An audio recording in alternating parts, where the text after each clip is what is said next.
And we're live. Live for the Don't Start a Band podcast. I'm going to start the recording. Woo! Ladies and gentlemen, that's Jake Mirow. Hey, what's up, everybody? It's me, your boy. Alright, I'm turning back now. Alright, good.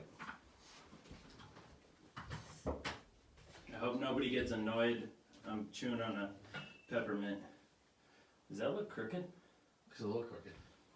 Although then again, like most things in life, they're all just a little crooked. Crooked like cops. I probably shouldn't say that. Yeah, you can hear yourself.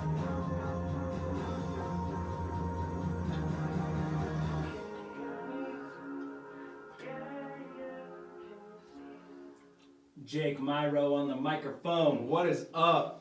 For the Don't Start a Band podcast. Thank you for coming on. Yeah, absolutely. My pleasure. Thanks for having me. Well, you know, you and I have quite a history together, so it only made sense. Yeah, it's extensive and fraught with, lots of yelling. Every emotion Yeah. possible. Yeah. Laughter. I'm pretty sure you made me cry once. Yeah, I know you've made me cry from laughter. I have. Yeah, actually, I think you're the only person who's successfully made me pee my pants. I have said some things for entertainment that I am not proud of that shall not be repeated. No, ever. At any time in the future. Mm-mm. The world is too sensitive nowadays. If I said half the shit I used to say in high school, I wouldn't have a YouTube channel. Mm-mm. And nobody would come see my band. That's true. So, That's true. It was good for when it happened. It was good for when it happened. I was 18, you know, you can't judge a kid that's, I mean, once it's 20, it's like, all right, you know better, but like, if you're a teenager, especially when I was 18, I was a dumb fucking kid when I was 18. So, I'd prefer if people didn't judge me. No, there's no judgment at all. What None at was all. My favorite one? I guess we can repeat this. Tell everybody the line that I yelled during a jazz concert. Me and Mr. Mirow were side stage, and I yelled something out Oh man. loud enough for the band on the stage and the audience to hear. Yeah, I think it was our last jazz concert. it was. too. It was our last jazz concert, and we were like waiting to go on. And I can't remember what led up to it, but at one moment in time, we were like giggling about something that had happened on stage. And you look out, not at me, not at any specific person, dead across the stage at nothing in particular. You go, "Ow! Touch myself." I did do that. And I think that's, other than Oh god. our conversations about it, I don't think I've ever said it since. So. Yep. But it was the problem with it was it wasn't directed at any specific thing. It was just to be out there. It was in my mind and needed to come out. The world needs this, and I am happy to oblige. Fuck a filter. Fuck a filter. Woo. Alright, but we'll get to that. So tell the audience, YouTube podcast and all, a little bit about yourself. So Let I me am suck on this peppermint for Yeah. a little while. sure. So I'm Jake, the other Jake, Jake 2. Jake and Jake. Jake and Jake. What up? And I am a pianist of God, how many years? Like 20 something? Jesus. Yeah, I started lessons when I was like 2 and I'm 24, so it's been like 21, 22 When you years. were 2? Yeah. Jeez Yeah. Louise.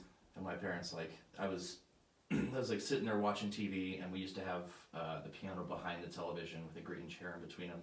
So I would just like crawl. Thank you. You're I would welcome. crawl like over the back of the chair and like bang on the piano, and then crawl back over the chair and watch TV. And my dad comes Damn. up to the basement. He's like, "You can pick one or the other." He's like, "I swear to God, if I hear that TV and that piano at the same time again, I'm gonna flip that chair over on you." And I was like, "All right, that's fair." I'm doing the soundtrack for what I'm seeing on TV. Right, Jeez, exactly. Dad. Jock. Your dad's name is Jock. Yeah. That's so badass. Yeah. Full name Jonathan, but fuck a Jonathan. He goes by Jock. Jacques. Jacques. Jacques Mirow. Jacques Mirow. Which I can't tell you how many times people have called my dad and I the same thing. Like, oh, you're Jake? You mean Jacques? Jacques Mirow? I'm like, yeah, that's Yeah. me. Imagine my little brother's name is Jack. Jake and Jack. My grandma still doesn't get it right, but we just both answer. Right. If it starts with J, you're just like, yes. Yeah. Mhm. Well, and our cousin's name is Josh. So Oh, man. Jake, Jack, Josh. My mom's name is Ginger. No J, but still. Still Ginger. close enough, yeah. Yeah. Anyway. So, like, my dad came up and he was like, hey, you can choose one or the other. And I, like, turned the TV off and started dicking around on the piano.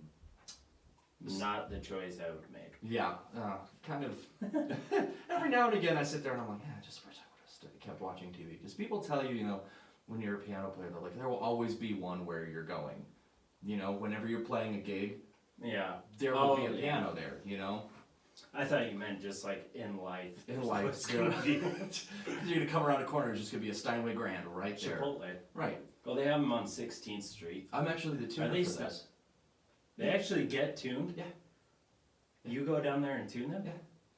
Like, how often? Like once a month.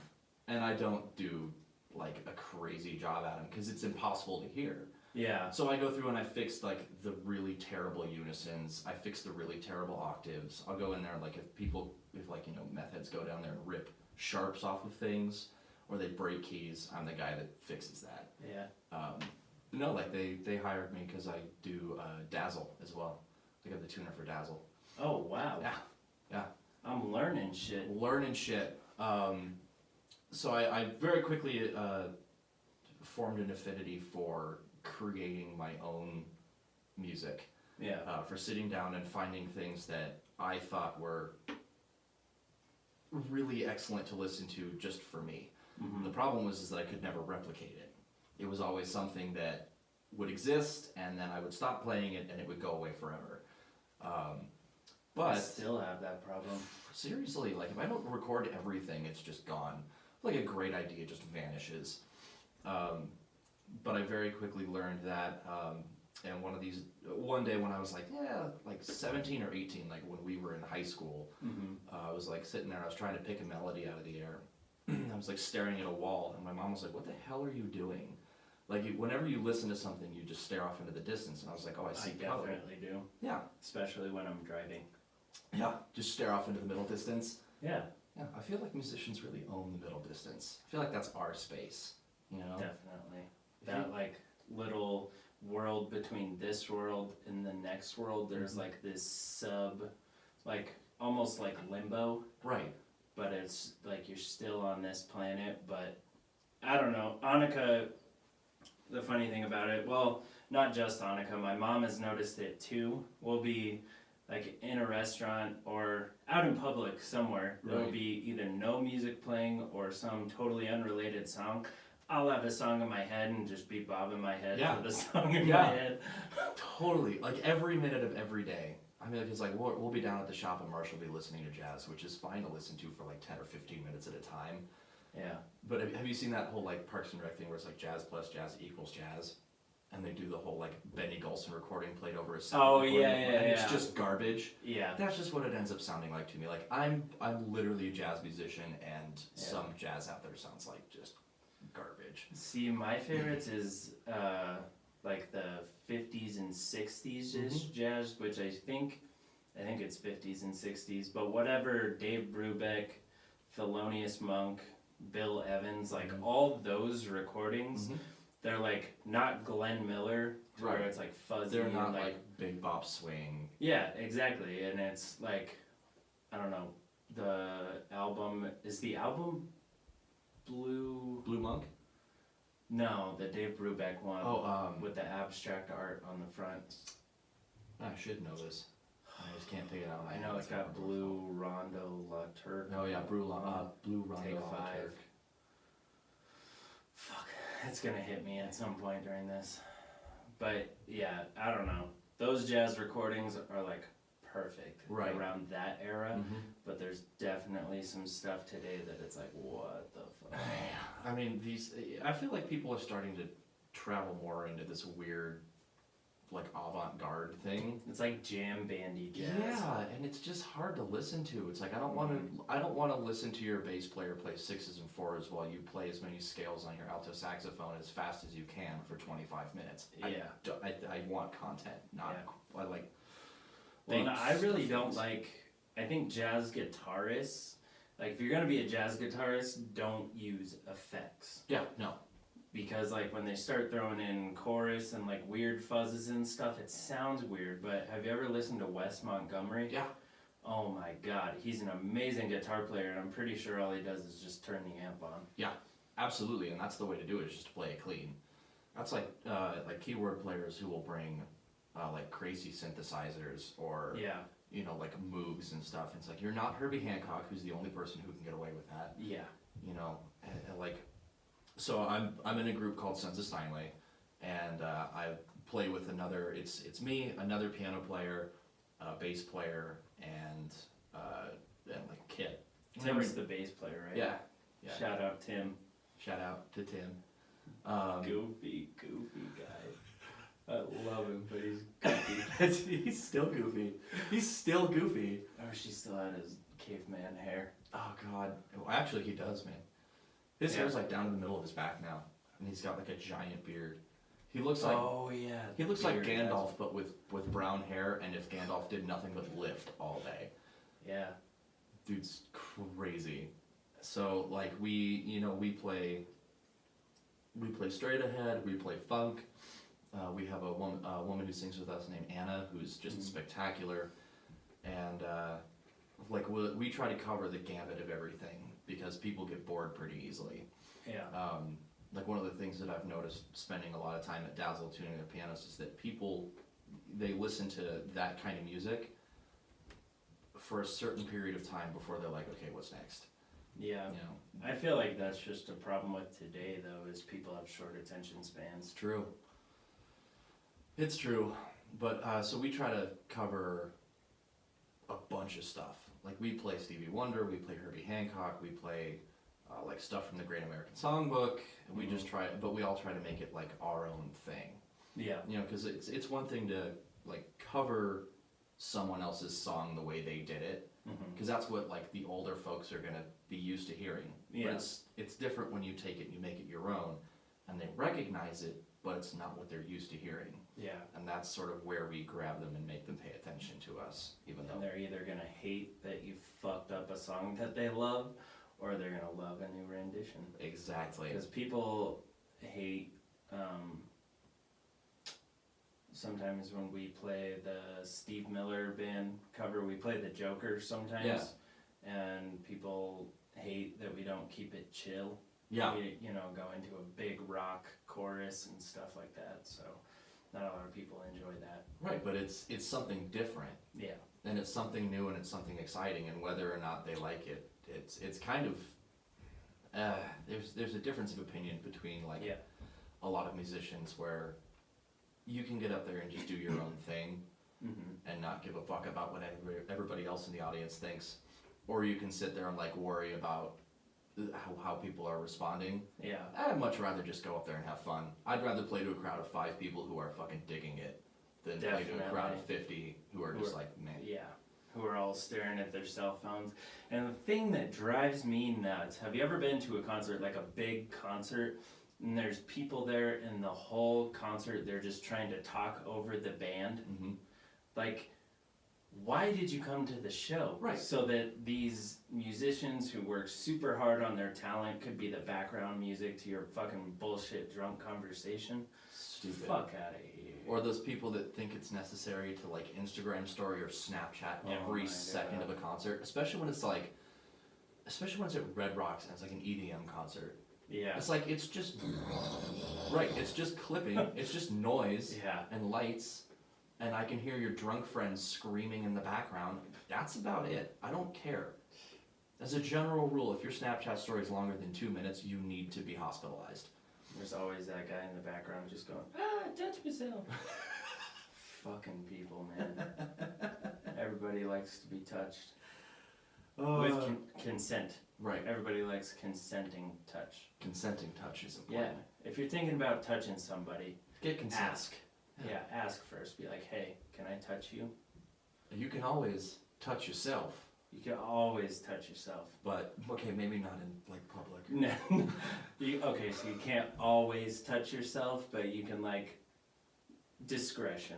Right. Life is about discretion. Right. You know? Use your common judgment to make Yeah. that call. And if you don't have common sense, ask a friend, like, yo, hey, is this a good place to touch myself? Hey, I know And we're staying. if your friend is a good friend, they'll say, we're in a Denny's right now, so Yeah. I'm going to say no. Yeah.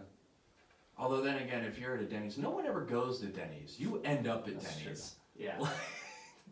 You- And that Breakfast King place off Santa Fe. Oh man, dude, I've never went there with the intention of going there. that's. See, I have. That was like that's a huge. I've heard good things about it. Oh man, it's so good. Yeah. Like that's a huge staple in Leslie and I's relationship. Is like that's where like a lot of stuff kicked off because she was like, "Have you ever been to this place called Breakfast King?" I was like, "That place that looks Yeah. horrifying." Right next to the strip club that's always taking applications. Yeah. Where do those people keep going? I don't know. Do they just quit immediately? Like walk in, they're like, "Nope, don't want to do this." I mean, if you only have 3 legs, you can probably only strip for so long. You have more than 2? You have Oh shit, that's what I meant. For some reason I thought... Oh shit. Oh god. I was thinking of a 3-legged dog, Yeah. I think, so, which would translate to a 1-legged human. Right, exactly. That's Damn, that's a big fuck up. I can't believe I said that. oh boy. Oh, I'm glad I was here for that. I'm really glad I was here for that. Yeah. Oh shit. Only 3 legs. If you only have 3 legs, then you're the main event. Yeah. And now it's time for Cinnamon, the 3-legged stripper. Like that's I don't like strip clubs. I actively detest them. I think that they're kind of nasty. Yeah. Like just not the I've never been to one sober, not to and since I was 18. right, not the content of what's happening inside. Yeah. The general like the fact that you sit down at a table and for some reason everything's fucking wet. Yeah. Like Or sticky. Yeah. Like I don't it's not this that's the problem. It's Yeah. like it's when you sit down and you're like, I'm not glued to this chair. It's still warm. And your Alright. feet are just... Yeah. It's the worst fucking thing. But I would actively seek out whatever strip club that was if there was a 3-legged woman stripping. I probably would too. Just purely for the experience. You know? Where does the 3rd leg come out of? Is it like... I kind Does of it come imagine out of like the tailbone? yeah, like I can imagine Okay. like a tail that you can like kick people with. It's not like in the front, like it comes out of like where the bladder would be, Just and like like she does it- opens like a flower. Or he. It could be a guy too. Oh my god.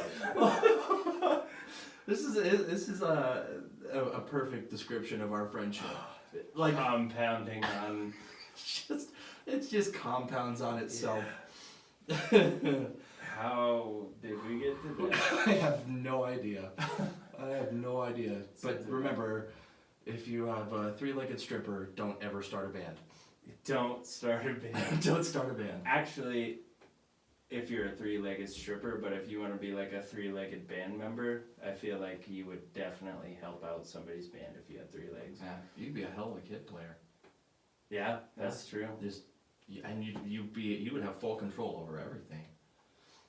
You know, I wish I had a 3rd leg so that I could stand on both legs and then hit my pedals. With your 3rd one, Yeah, I wish I had a 3rd as long one as so it I was could, in the front. yeah, like work the pedals so I could just like spread my legs while I'm playing piano. That's not my favorite thing to do. Is just like play piano with your legs really far spread. Yeah, Like I hate sitting with my knee facing forward it's because my bones are wrong.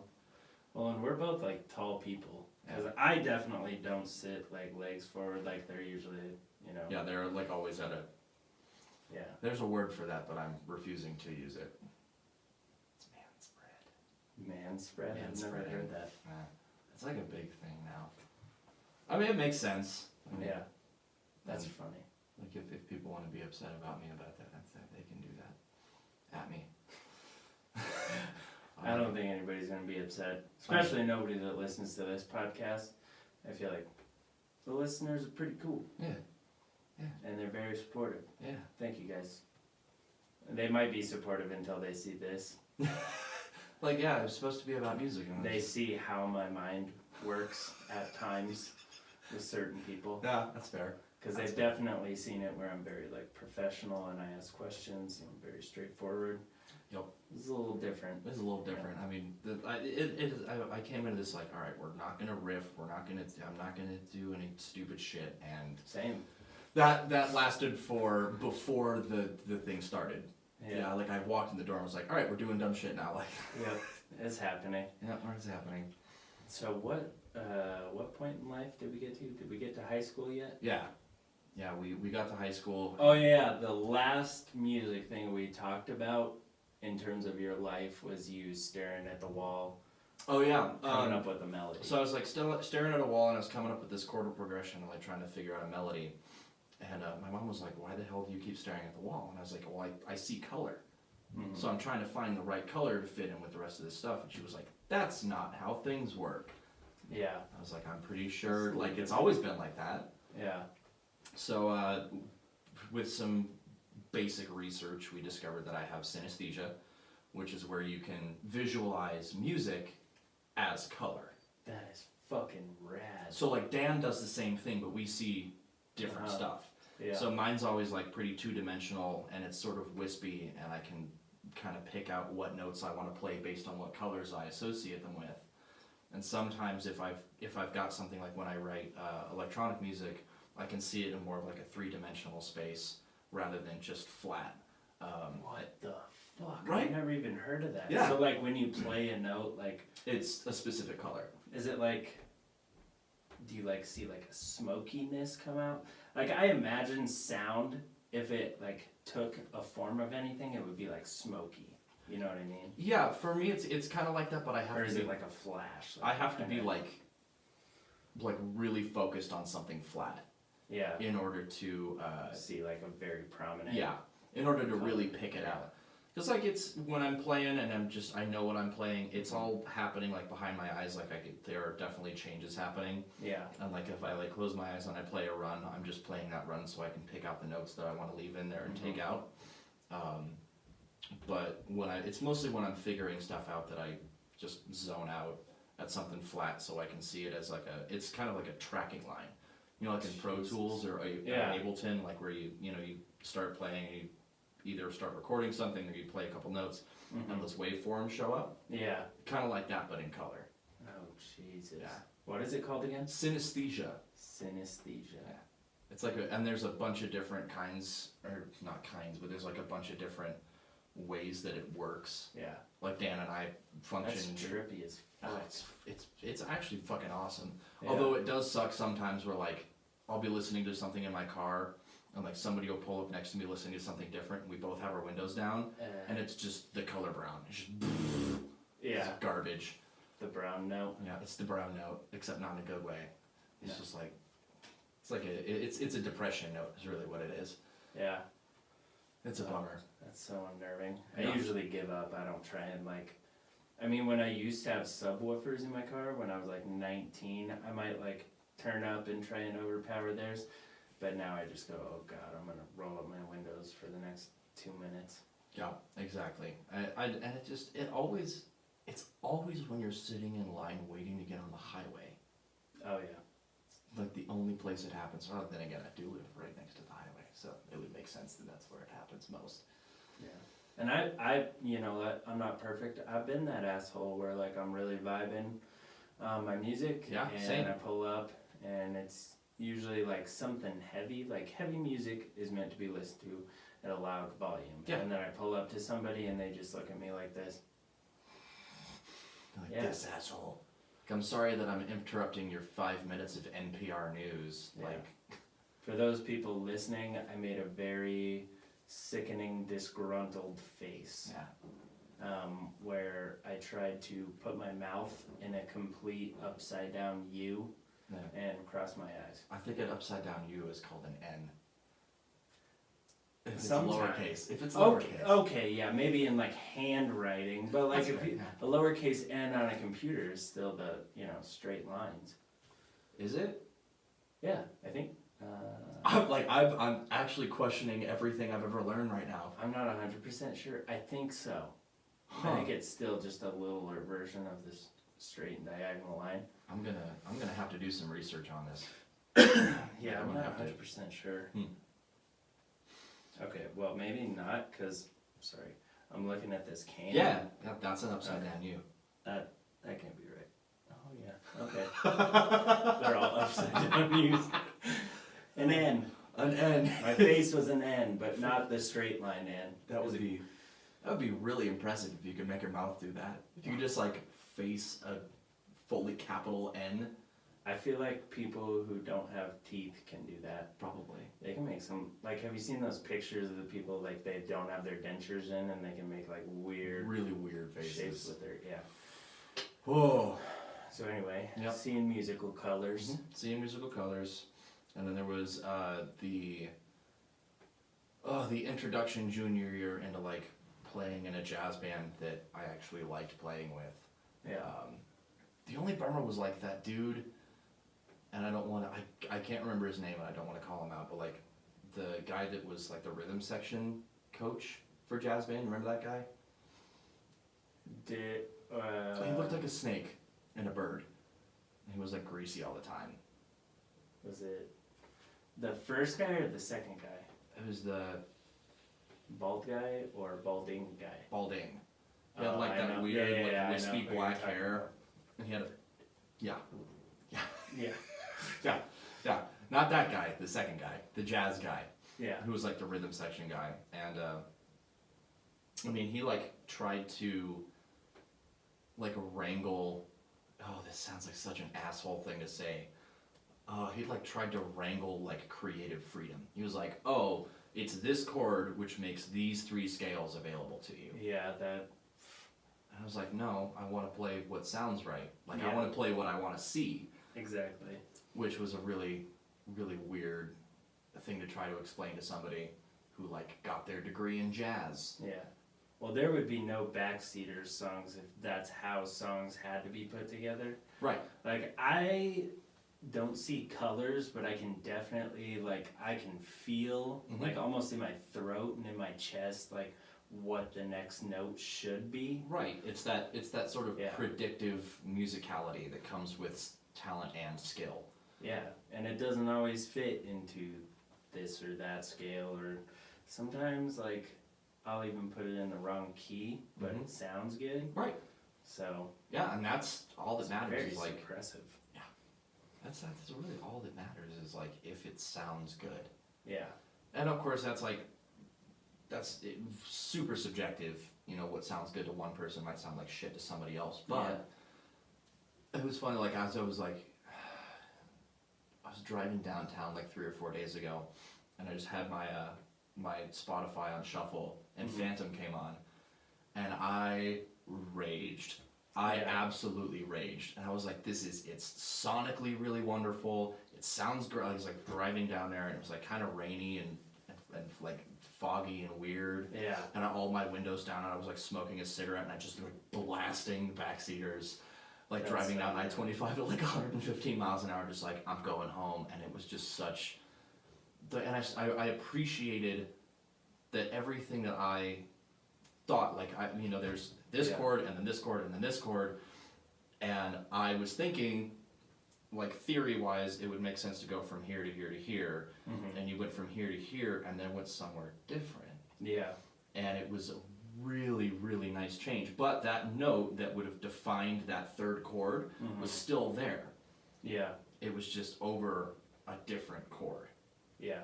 And Well, I've been told, like, by the guy I was taking guitar lessons from, I showed him a couple of my guitar parts, and he was like, that doesn't make sense. He's like, that's like a D sus7 with a G undertone, and like, the way he said it, just the way I play it, like, I don't know. right, it's voicing. Not saying that, like, I'm the most creative person or that I do it on purpose, because I really don't. No. I just go, oh, if I put my finger in these 4 places, 3 places, sounds really good. Yeah. It's voicing experimentation. Yeah. That's like I appreciate though that like from a super professional standpoint you can still enjoy it. Yeah, absolutely. And I mean, like, so Leslie and I have a long ass playlist called "Is This Jab?" You know, like the B emoji. Yeah, It's like, "Is this JABB?" Like it's the two B emojis. Is that's this jab? funny. And it's just like songs that we dig or songs that have, you know, pertinent meaning in our relationship and blah blah blah. And your entire EP is on there.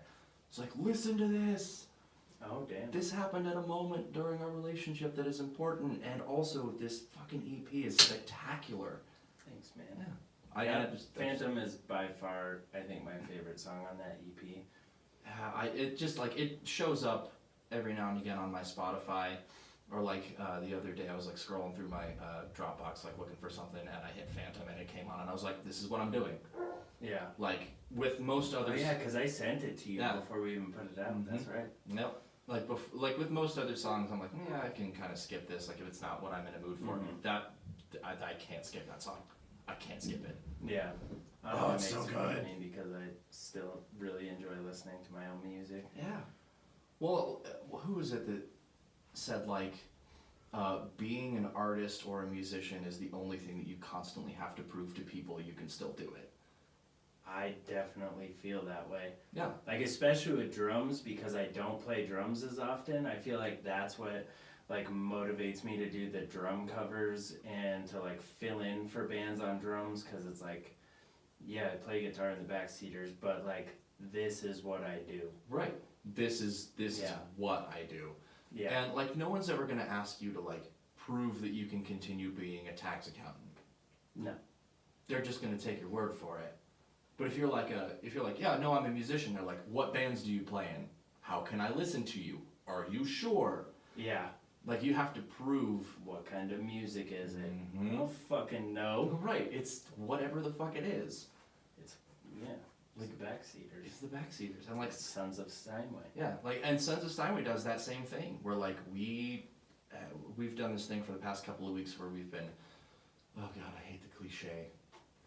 It's the only way to explain it, but like we've been taking like this super explorative method where it's like, you have these two chords, Mm-hmm. like find something in them.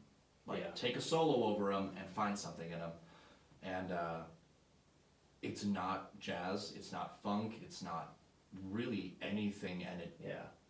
like changes genre like ad infinitum Mhm. until somebody just signals the end of it. Yeah. Well, the cool thing about your playing that you've actually like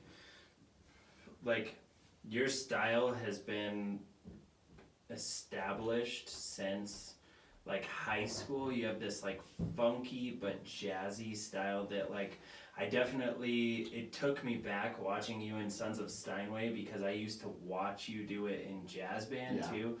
Like the way your body moves and your hands move, like I don't know, it's like jazzy and funky but also like very percussive. Yep. Because like you were also a drummer. Mhm. So like it's very rhythmic, which is like super cool, and like that's what my songs like. They might not be the hardest chord progressions, but like rhythmically, that's what I try and do, and that's why Exactly. like when I started playing with a delay pedal, it was like, okay, here was my box of rhythms, and now here is my world of rhythms. Right. You can just explore so much farther. But That kind of anyway, stuff. your like style is like super established, and I've never seen anybody play like that. Well, thank you. I think it's appreciate rad. that.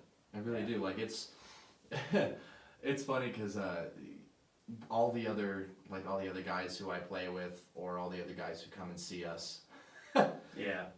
they're like, this kid overplays, and like he's always doing something, Yeah. and like he doesn't know when to shut the fuck up, but that's like my style, and Mhm. somehow Dan and I have found a way to like integrate Yeah. our two styles into being something that works, Yeah. which is weird because we both play the same instrument, so it's like it's hard to make that work. It's hard to make two pianos sound good together. Yeah, you're like the percussive rhythm piano, and he's like the melodic. Like your shit's still melodic, but like his stuff, because he uses like a partial synthesizer or something as well, doesn't he? Yeah. So like he's like the lead guitar player and you're the rhythm guitar player. Which I love. I would much Yeah. rather be the rhythm guitar player. Definitely. This is just more fun. Yeah. You just do shit. I mean, I love making up lead parts, Right. but I don't know if I could play them live. Yeah. I mean, and I would much rather have Dan, like, and it's all about, like, learning your voicings and how you solo and whatnot, but, like, when somebody's taking a melody, if Yeah. Dan's taking a melody, I love being the dude who just keeps everything held down. Yeah. Just protect the fort. Yeah. It's my favorite thing. Well, you guys are all fucking tight. Like the dude that plays drums for you. He's gone now. Looney Tune Tim. Yeah, Looney Tune Tim. He's a really good bass player. Yeah, and it's funny because every time we're like, dude, you're a great bass player. He's like, I'm not a fucking bass player. Like, What did he play in high school? Trombone? Not trombone. tuba. Tuba too. Tuba Oh my god. Well, I mean, it's like the only thing that looks correct on his giant body. Definitely. Like he held it well. Yeah. I've never seen a human I being. think I put something in the tuba, like his tuba one time. Probably. I think I like put a Sharpie in his tuba that like I'm having this flashback that I'm pretty sure Was that? I put something in his tuba one time. Yeah, no, we were rehearsing. That is not an innuendo. Mm-mm. No, like we we were rehearsing and like we were playing something in wind ensemble that it was like, yeah, I was playing piano on it and Tim was playing tuba and you like ran into the band room or from somewhere. I was gonna say I wasn't in wind ensemble. No, you appeared. You appeared in like an instant. There was no noise. You were just there. And I had a Sharpie and I was marking up my score and you just like grabbed it and like Kobe'd, just like flicked wrist directly into Tim's tuba and then vanished again. High school was my fucking playground. Like, you were gone before it like was finished making the whole arc. You like threw it and just were gone. I have no explanation for the things that I have done. That's Colton, write that in my quote book. God, there better be a book. There honestly better be a book. I was telling Jake Mirow before this started, like, there's been a lot of things I've said over the years, and every time I say something that I think is either profound or would be funny for someone to read 50 years from now or 100 years from now, I always tell Colton, write that in my quote book, and he always goes, okay. Okay. Yeah, I really hope there is, because people need to read the things that you've said. And completely out of context, just in a row, like a poetry book. Have it be like a motivational thing, like, you know, one of those pictures of the woods and like there's a calm lake and just below it says, "I'll touch myself." Exactly. You know what? If those existed, if they were like cookisms, I would cover my shop in them. That's not even. I would cover my shop in them. Does that motivational poster just say "Ow, touch myself"? Well, yes. That's a great reminder. It just really keeps me going, man. You know, about 3 o'clock rolls around, I start getting tired. You know, my hands hurt, I'm dirty, and then I look up and I go, "Ow, touch myself," and You I just go back to it. No, I can't. Not yet.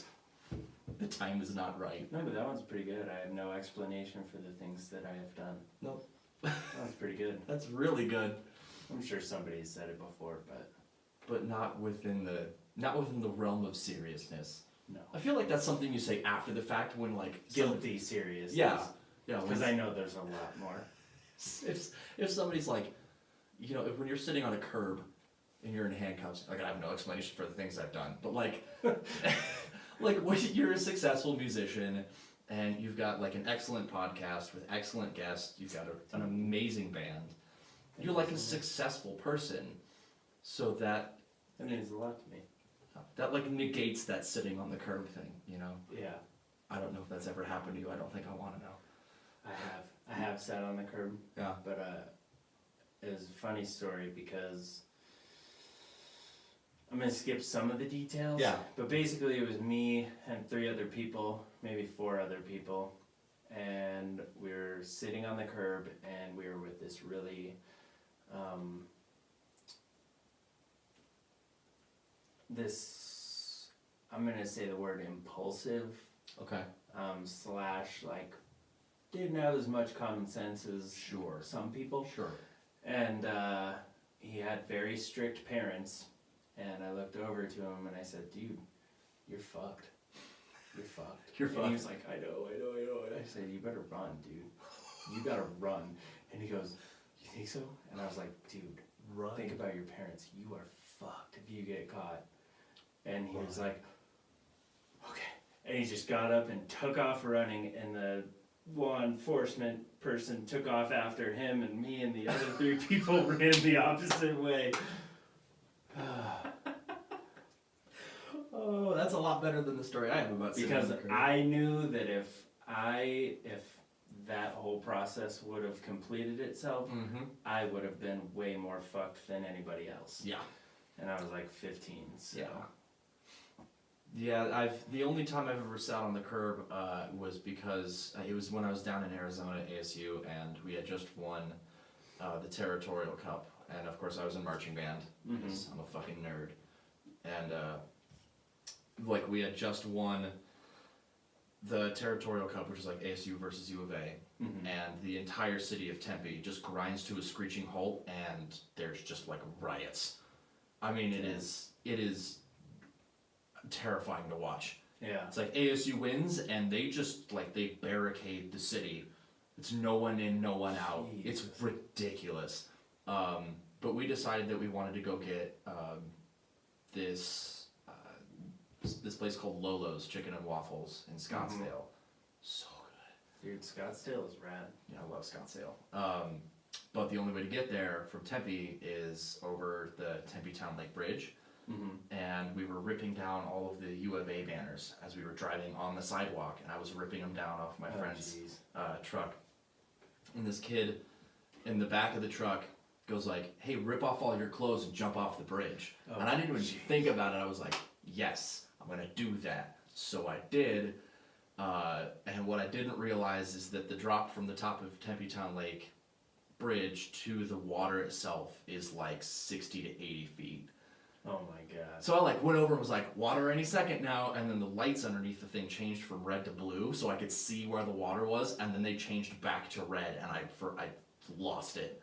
Like I lost where the water was, and just like hit it pretty much like feet/ass first. Oh. And I was only wearing boxers, and those went away. So I swam to the shore.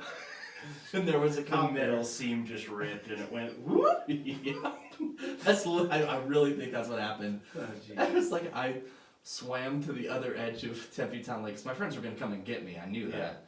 And there was just like a cop there, like no car, just a cop smoking a cigarette as this naked man, like this naked yeti of a human, just like army crawls out of the water and like falls over on my side, and he goes, so you're under arrest? I would have like tried to say something like, I'm from the next universe. I have emerged from...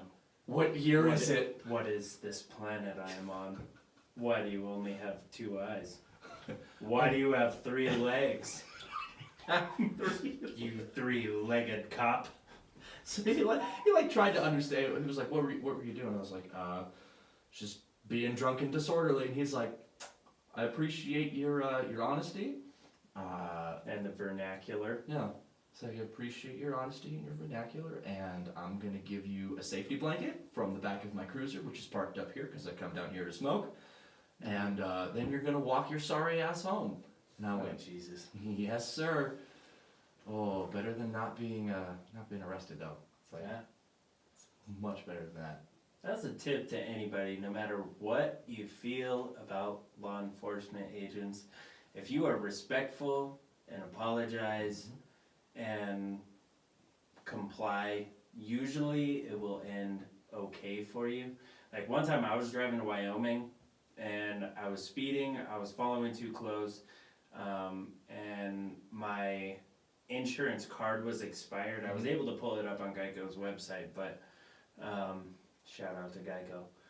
But yeah, all these things, I apologized, followed his orders or whatever. Yeah. And he gave me like 4 warnings. Mm-hmm. But then there's like other law enforcement agents.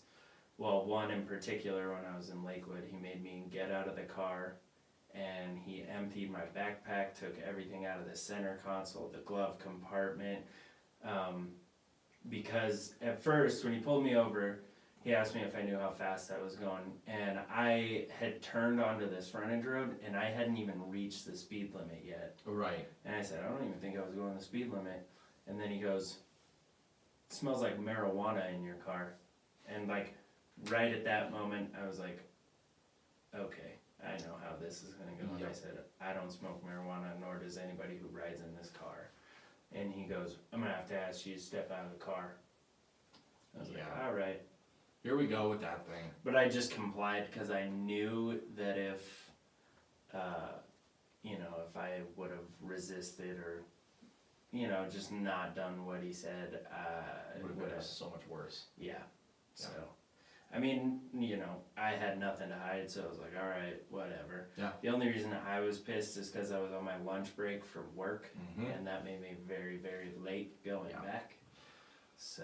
Yeah, that was when I went to Arizona, like to move there, like I crossed the Arizona border from New Mexico, and I got maybe like 300 yards into the state, and there were 3 cops behind me, just because I have Colorado plates. Yeah. And they pulled me over, and they were like, "Oh, we just need to make sure, like, do you feel comfortable stepping out of the vehicle?" And I was like, "Yeah."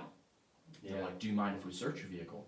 I was like, as long as you, like, I'm moving, like, I'm in the middle of moving, so just be careful with stuff and, like, put it back where you found it. And sure enough, they, like, sat me by the side of the road in the dead-ass heat of Arizona for, like, an hour and a half while they searched my shit. And, of course, they didn't find it because I didn't have anything. Mm-hmm. Oh, it's just a precautionary thing. Sure. Sure. Yeah. As long as you're respectful and just do what they ask you to do. That's exactly That's exactly what you can do. That's exactly what you should do. Yeah. Sometimes I feel like that's. I'm probably gonna get shit for saying this. I know that there's bad people in any organization, and like crooked people and whatever. But like, I feel like some of the problems you see in the videos on the internet could have been prevented. Like some of them. Not all Just of to them. reiterate, I'm not saying that all of them, I'm not saying that, all people provoke it, I'm not saying that all cops, are, good. Right. I've even, police officers would probably tell you that there's probably some cops that are a little nutty. Yeah. But there are a lot of situations that can be prevented if you set emotion aside and just use your words like a big boy. Right. Or a girl. Right. Talk like an adult. Yeah. It's the best thing you can do. Yeah. Life lessons Life lessons from Jake and Jake. on Don't Start a Band, episode number 8. Jake and Jake on episode number 8. Hey! Oh, I love that. Alright, so we've gotten through high school, Yeah. college, went to SU. Yep. ASU, did the whole marching band thing, Yeah. did winter percussion, nothing exciting. I was in the pit. Yeah. What did you do in the? I Did you play played piano? Yeah, I Oh, played synth. It was What did you play in marching band? Snare? synth. Oh, really? Yeah, actually, like I was late to the audition because I Yeah. got pulled over, so I didn't make the line. Like the guy who runs the Sun Devil percussion program, like sat me down and was like, "Hey, we know that you like feel really bummed about this, but there's always next year." And I was like, "If I'm not in band, I am going to be very sad because I just moved to a brand new state and I know 0 people here." Yeah. So I like went over to the pit section and was like, "Let me play something." So they let me play rack for like a little while, and I was like, "By the way, I think I forgot to tell you this, but I play piano." Yeah. So they gave me a piano part. That's rad though. Yeah. Were you were in marching band all throughout high school, weren't you? Mhm. All 4 years? Yeah, Where I was did you actually play? in for 5 years. I started in 8th grade. Oh damn. Yeah, Dr. C like came over and picked out oh shit, who was it? It was me, Martin Walworth, Dan, Matthews. Matthews, thank you. Mandatthews. Mandatthews. And Talon Hicken. Oh, yeah. And he like picked the 4 of us out and was like, you guys are in the marching band now. We were like, okay, this is what I'm doing with my life. I bet Dan Matthews was not pleased with that decision. He went right on the line. Yeah. Like, he went right into battery, so I think he was more okay with it than like I want to give him credit for it, you know.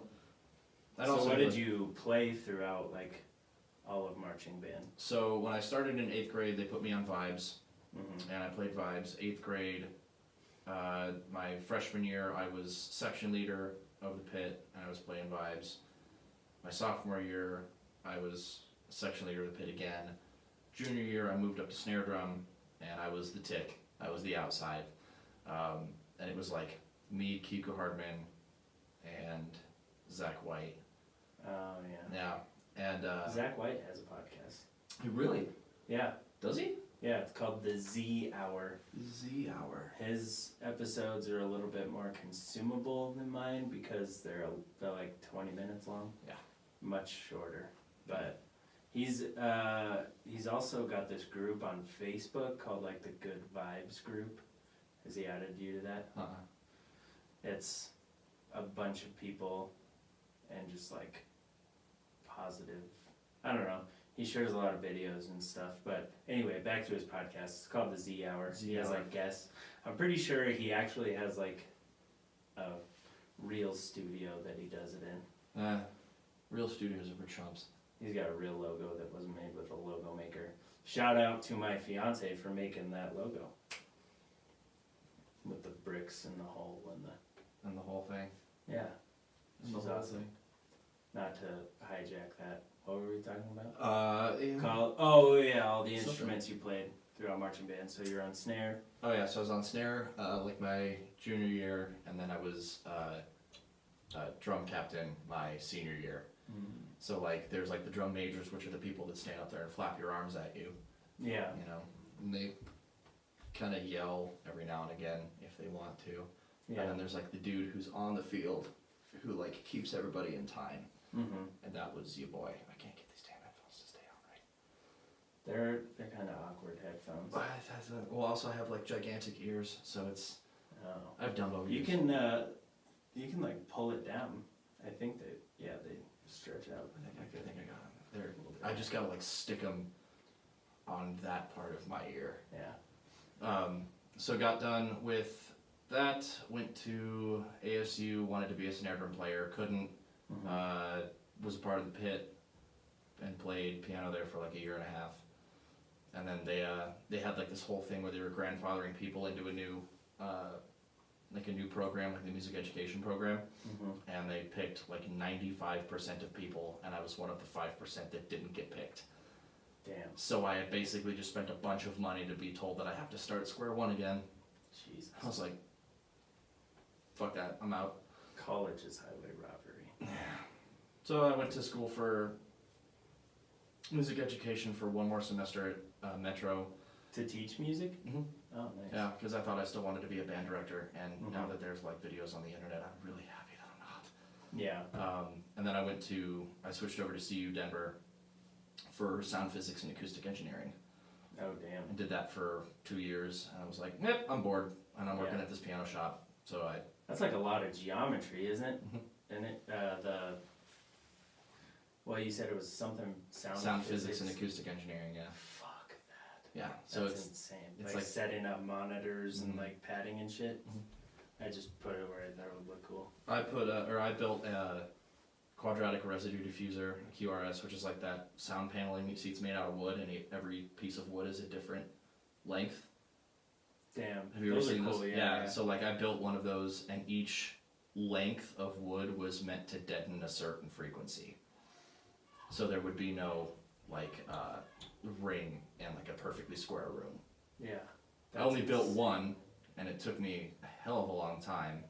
There's a lot of math, and I built it out of sugar pine. But like I considered for a while like going into that just because I thought it would be cool. Yeah. Like I thought it would be fun, and then I realized it would be way too much work. Yeah. And like if I didn't just buy lumber in like Costco style quantities, like a Tarantino suitcase full of lumber, just doesn't make any sense. Yeah. And then I got that job at Luke Piano Company, and the rest is history. And what led you to that? Were you going into Luke Piano Company before No. you started working there? So, like, my boss, Marshall, actually texted my old piano teacher and was like, hey, I need Jake's number. I want him to come work for me. How long did you take piano lessons for? From when I was like 5 until I was like 18.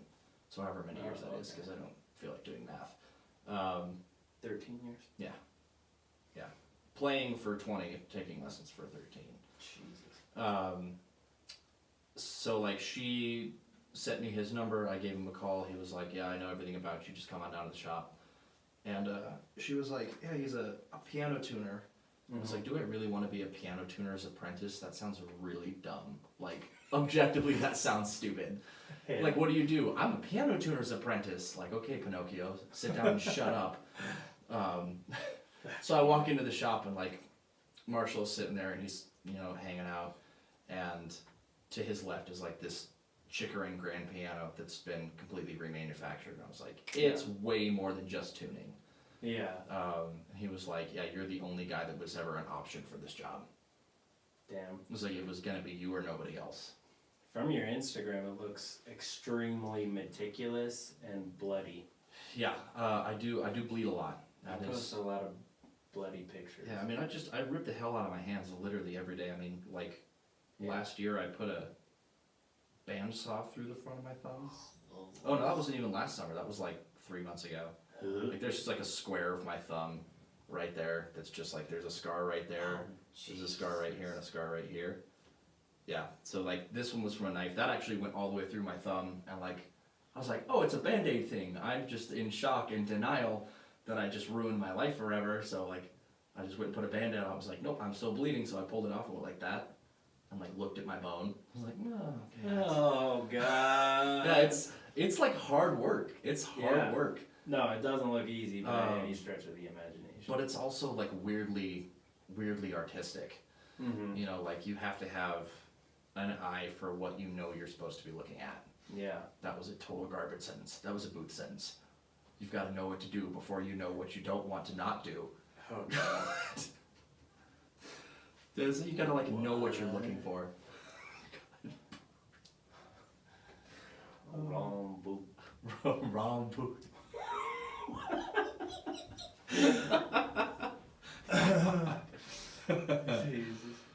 Tim still has this the certain cell phone. He has a cell phone number of a certain person who was a part of the administration, who was one of the higher ups. Saved in his phone is Colonel Dick Cheeseman. Oh, God. Or is it Captain Sparklefucker? Jeez. I think it's the second one. Yeah. That dude's oh God, crazy Tim. Tuba Tim. Yeah. Fuck. But the thing I think is cool about your job, I think you posted something about it on Instagram. You might have told me about it, but the fact that like whoever worked on the piano before you, like however many years ago, like it has like different. Didn't you say that like different like piano tuners and stuff will like leave their mark or whatever? Yeah. So like there are. That shit's cool. So like especially on Steinways, everything is signed. Yeah. Everything has the serial number, and all the important case parts are signed. So like the action on the first key will have a signature and a date on it. So if you're remanufacturing a piano from 1901. There'll be this beautiful. Have you done that? Yeah, we actually just sent one out the other day. Holy like literally yesterday, shit. we just delivered one that was.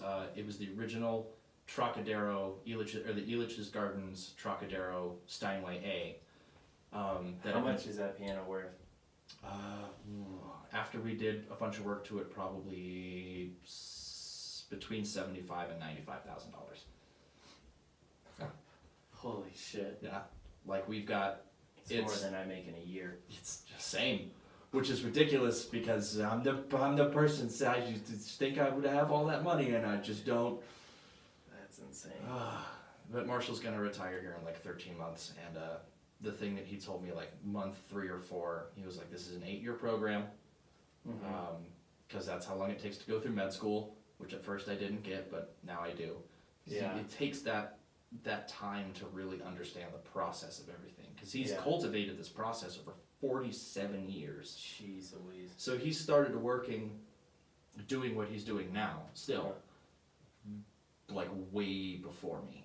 I mean, he started when I started. He started when he was 19, which is when I started too. But like month 3, he came up to me and was like, "After 8 years, I'm gonna sign the company over to you. So no buyouts. You don't have to pay for anything. You can stay here. I'll still pay the power bill. You just focus on making good pianos, and the company is yours." Damn. So That's a sweet deal. right. So like, But it's a lot of hard work. It's not like you're just being handed something. right. No, and it is like you have to fight for jobs, and every now and again you run into customers who just suck. Yeah. God, they just suck. That's in any Any industry. yeah, at all, ever. Like we said before, there's shit people everywhere. Yeah, there are shit people everywhere. You think shit people listen to my podcast? Probably. And then they go, "Dude, this guy is a piece of shit." And well, shit people think shit about other people's shit. You know? Wrong boot. Raw boo. God, I ran into that dude a little while ago. Yeah. Just like, I didn't say anything to him, but I just like walked past and was like, "That's the guy," and just kept on walking. I do that all the time. If I see teachers or like even, yeah. Turn your eye to the ground and be like, "Nope, I don't want to be a part of that." Yeah.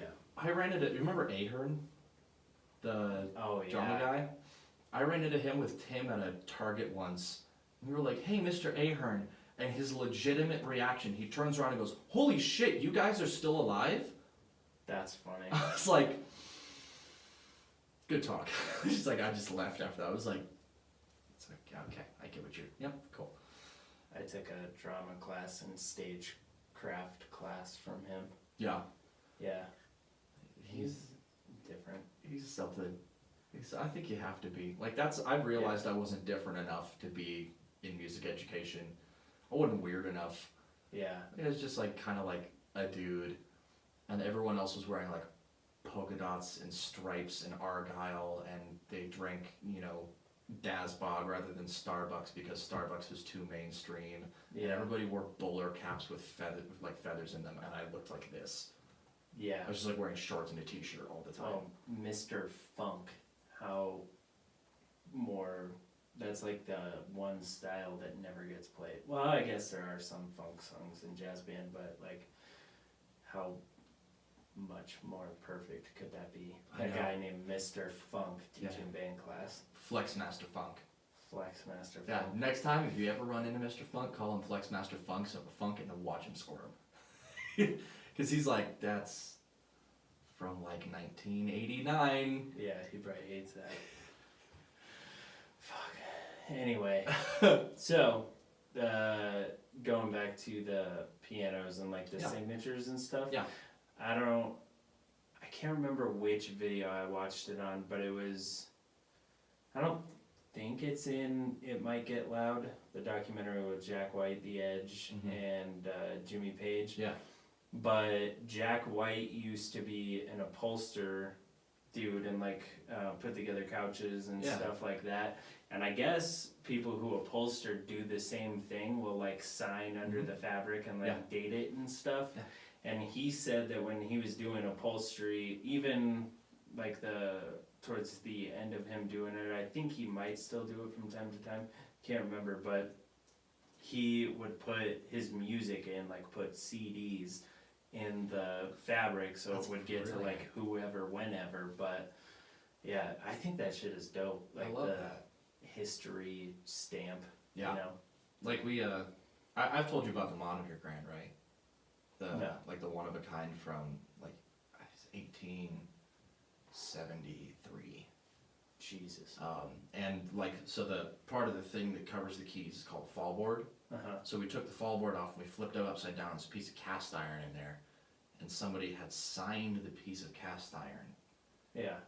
And it was an original signature from when the casting was done that was put in that fall board from 1869.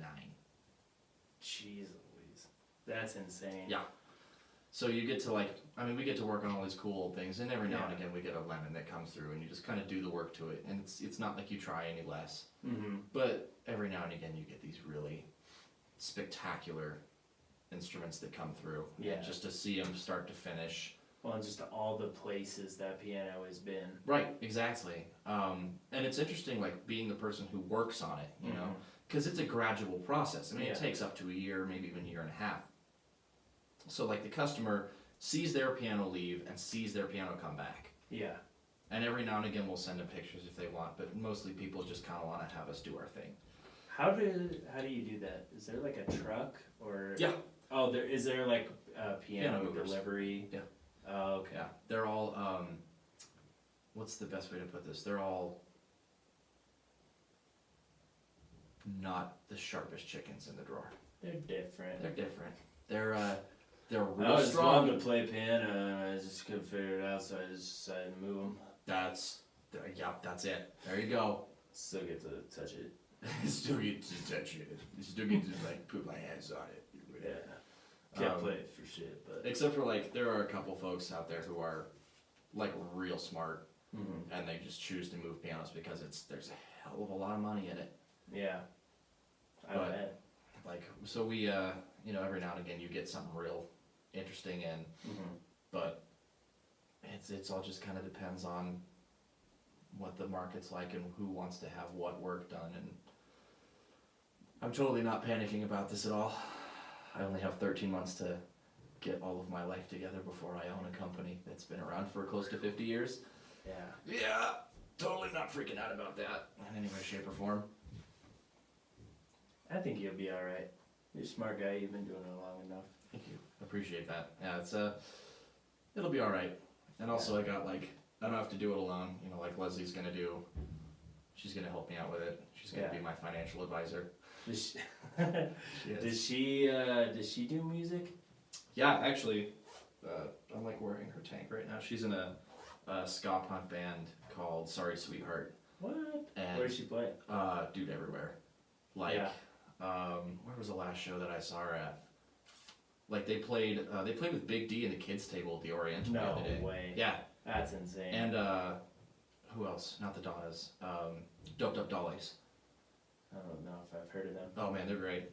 So like they opened, and then it was Doped Up Dollies, and then like they opened for Big D and the Kids Table, which is like ridiculous. Yeah, that's crazy. That band is excellent. They play it like they've played at Levitt before. They open up for like the what's the name of the band? Can't remember it. Like they do lots of ska shows. They do lots of punk shows. She's also in a band called Rotten Reputation, and it's like a Riot Girl band. Yeah. They like Bad Reputation. Yeah. Yeah. Yeah, and they're very angry. They're very angry, and I love it. Like she was like, I want to be the bass player for Rotten Rep, and I was like, that's sweet, and listen to their music, and I was like, this is intense. This is intense, real, like from the soul anger music, and I am totally for it. Did they have a song called Menstruation Frustration? They honestly might. I just put them on shuffle. If they don't, you can have that title, or she can have that title. Okay. I will inform Leslie and Lola, and let's see if they want that. That's not a bad thing to say. That is just something that's perfectly natural that happens to a woman's body usually. Usually. I'm sure there's some cases in which some women don't menstruate, but it's a perfectly natural thing. Yeah, I don't menstruate. That's not. Do you don't? No, not anymore. Not anymore. No, Maybe I'm not. I need to go to the doctor. Oh boy. I definitely do get a man period once a month where It's- like I'm bummed out and angry For like and 4 days. volatile. Yeah, Yeah. that's a thing. Yeah. Yeah. It's like your hormones reset, and you're just Yeah. like, I hate everything. I hate everything. I hate everything. And you come out of the other side, and you're like, Now I feel fine again. Yeah, now I'm extremely apathetic and don't give a fuck. Right. Which is not too different from the rest of my life, which is excellent. Yeah. It's Serene. yeah, it's quiet motivation. Yeah. Where like I look at myself in the mirror and go, I haven't shaved in 5 months. I should probably do that if I'm gonna be on camera tomorrow, and then take like an hour to just like slowly shave my face and wonder why I haven't got my man period in like 6 years. That's hilarious. You know, it's crazy, like, how buff you have gotten. Oh yeah? Like, you're just, like, buff, and, like, you just... I got big after high school, man. I mean, no offense, but, like, you became a man. Yeah. Like, Yeah. you're, of course, a man. No, I was a boy. I was a, you know what it was? See, I still feel like a boy with chest hair. Yeah, I was a welcome mat in high school. Yeah. Now I'm a fucking carpet. Dude, I'm the full ass thing. you're a manly man. Well, manly man. I'm really happy that there are never any Yeti hunts in Colorado because I'd be the first one to go. Recruited. Yeah, I would be the first one to get killed. Oh. They were like, "That's a Yeti." I'd be like, "No, I'm just a dude," and they wouldn't hear me. They'd be like, "He's speaking to us in Yeti language. He's controlling our minds," which is something Yetis can do, I guess. There is nothing wrong with being hairy. Nope. There isn't, except for the fact that like every now and again I remember that I have hair on the tops of my toes. Yeah. And it scares the hell out of me. Like, that's not normal, but there's nothing I can do about it. Yeah. I don't want to go to like a waxing place and be like, "Hey, I want you wax." Tips of my toes. The I've tip. gotten the inside of my nose waxed. Yeah, That shit kind of sucks. that sucks a lot. Yeah. Somebody did the center of my back once, which is, Ooh. and they did it all at once. Yeah, I got my shoulders done once. Like the shoulders and like at the bottom of the back, that sucks. Oh, those suck so bad. So bad. Yeah, Yeah. I just shaved my arms now. Yeah. Because of the tattoos. I didn't used to, and then I did it one time, put lotion on my tattoos, and I was like, I'm never having hair on my arms ever again. Yeah. If I actually had like tattoos worth showing off, that. What does that one say? I keep trying to Oh, this read one? it. It's a Must Not Sleep. It's from a B horror movie called The Body Snatchers. I think I watched that in high school. Yeah. We watched it in film studies one time, Yeah. and I was like, I fucking love this. Must not sleep. Must That's not sleep, pretty must warn others. But yeah, no, like I graduated high school. When I moved in with Tim, I got real fat. good. Yeah. Like, real fast. I was up at like 240. Mm-hmm. It's like a big dude. Jeez Louise. Yeah. Like there was Not that. I don't mean jeez Louise. no, like it's big for my frame. Yeah, jeez Louise for you. Yeah, it's like that's a lot of weight for my frame. And then there's Yeah. also like Tim who weighs like 325 pounds, and we look the same. Yeah, We look the same. He's just got like 9 inches on me because he's a giant. he is. Actually, I'm okay with there being a Yeti hunt in Colorado because I would be the second to go. Tim would be the first, guaranteed. But no, like Can you please show this podcast to Tim if he doesn't already listen to it? yeah, no, I'm going to. I'm gonna be You like, said dude, some very beautiful, colorful things about Tim. we said some stuff about you, and you're gonna. He's welcome to. You know what? I think it would be funny to have both of you on. Oh my sometime. God. It would go. You understand what you're saying, right? This would go so off the rails. The episode would just be called "Don't Start a Band" episode, or "Don't Start a Band. This is why." This is yeah. That would yeah. That might actually be. That might actually yeah. No, that would work. That would work. Oh my God, it would be a riot. Yeah, because Tim's a. You get the both of us like because there's like the Tim and I friendship and there's the you and I friendship and you put me in the middle of that and I'm just gonna riff off of everybody. Yeah. And you'll be like, so how about music? And 20 minutes later we're talking about something horrible that the only thing Dude. that came to my mind is not acceptable to say out loud. This episode, like when we got from you seeing colors in music to Yep. a three-legged stripper, Yeah. that is the farthest, off track this podcast has ever gotten. Well, for sure. I'm honored, honestly. I'm honored. Like that's you gotta take it off the rails every now and again. Oh, for sure. We get it back. I don't even remember what we were talking about before this. No, me neither. Probably something about Tim. That seems to be our default. Fucking Tim. I mean, I know we were talking about your job, but you know the cool thing about this one is I haven't looked at my notes once. Really? So I'm going to look at it because I know I was going to ask you about your job. Yep.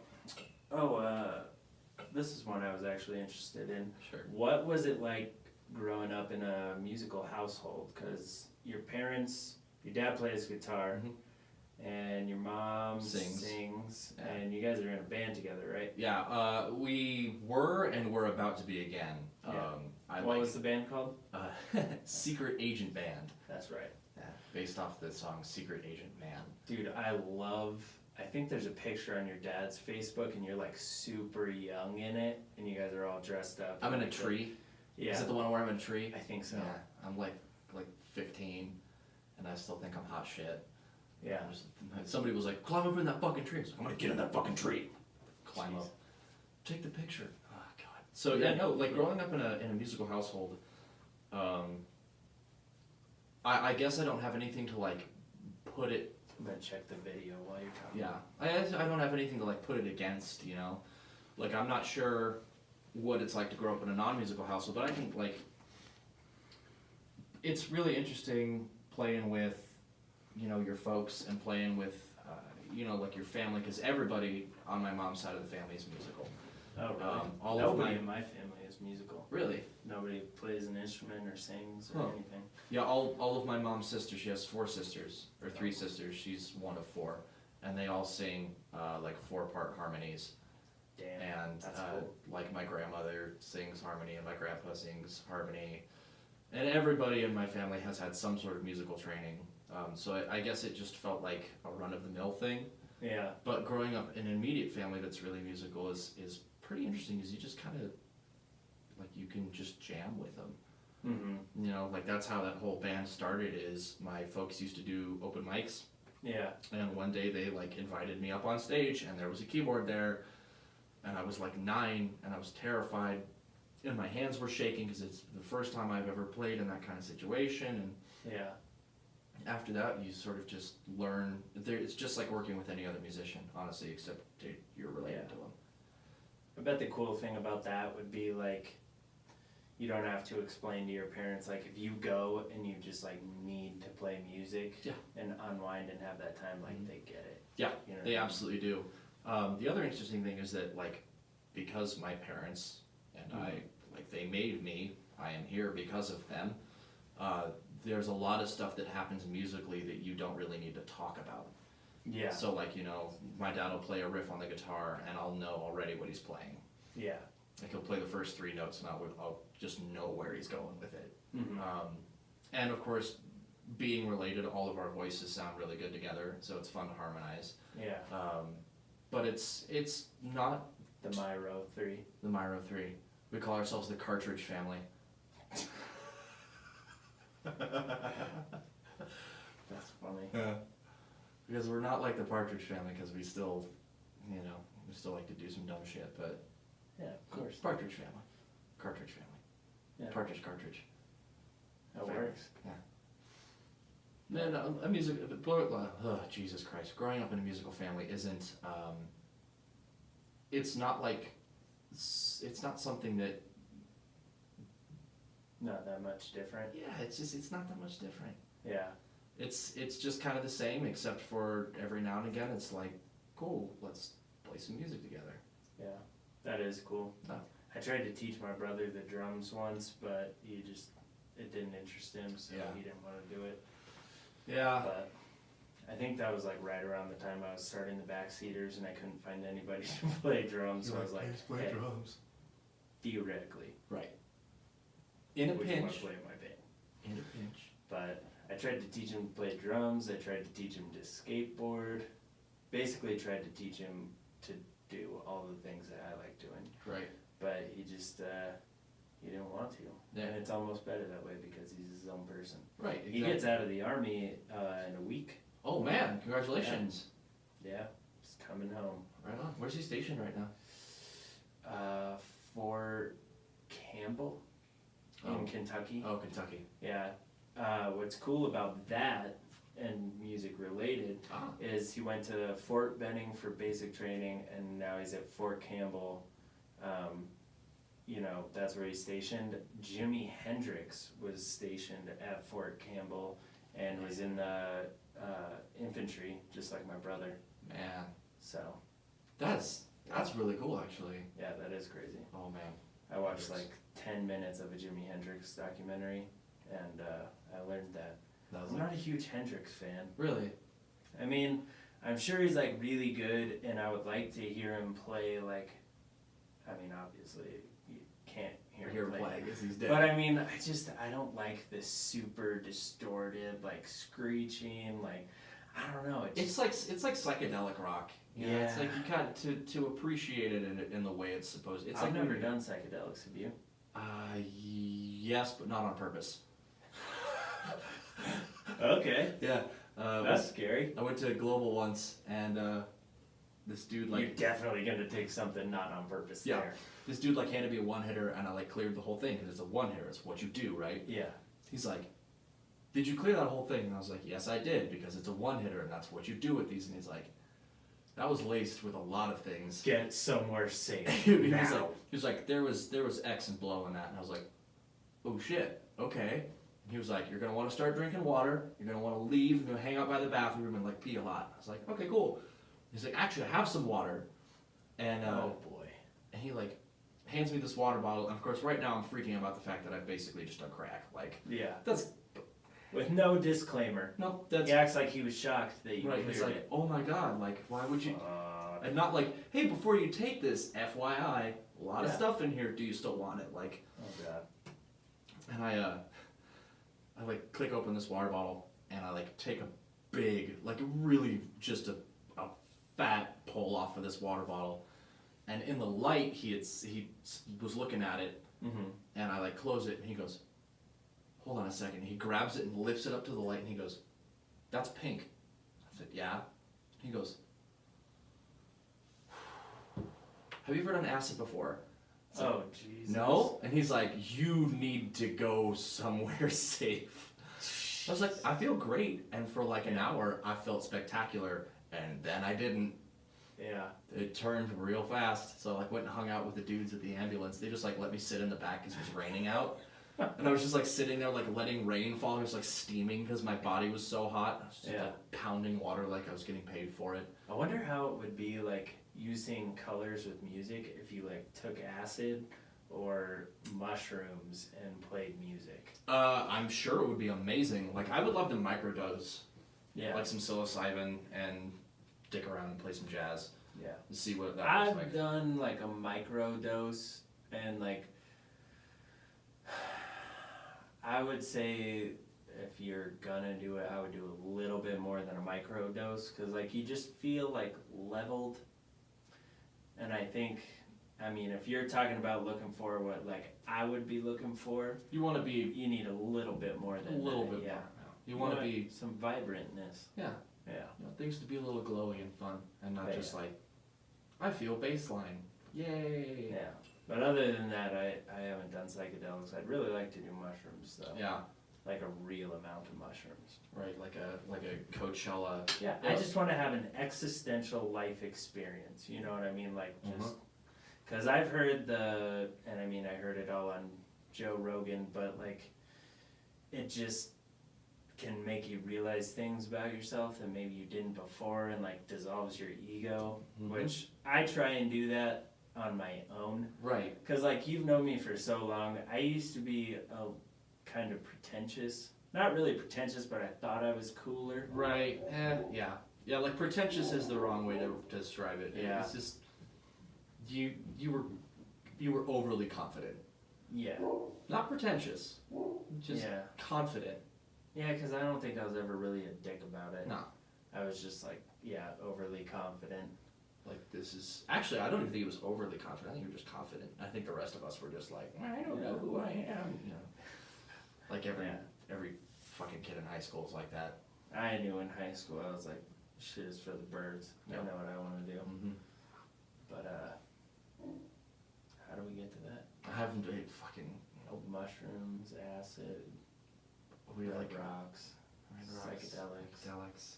Jimi Hendrix. Jimi Hendrix. There that's we right. go. Okay. Damn, we're pretty good at A little backtracking. finding the root. Yeah. I think it's like it's like when you go to an art museum and like the way they light things in a specific way is like how the artist wants them to be lit. Mm-hmm.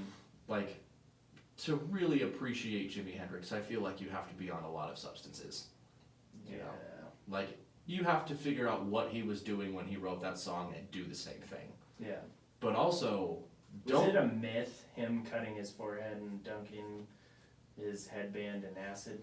Was that a myth, or did he really do that? That's the first I've ever heard of that. Okay. But that sounds like something that Someone would told me that kill back you. in the day. Yeah. Yeah. I mean, it's like, There's a theory that he was actually murdered and didn't overdose. Huh. Yeah. Huh. That he was murdered by his girlfriend or his whatever because he was going to leave her.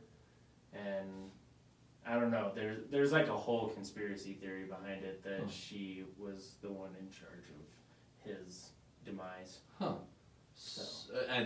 So let me ask you a question, Mhm. Mr. Owner of the podcast. Oh boy. Who killed Kurt Cobain?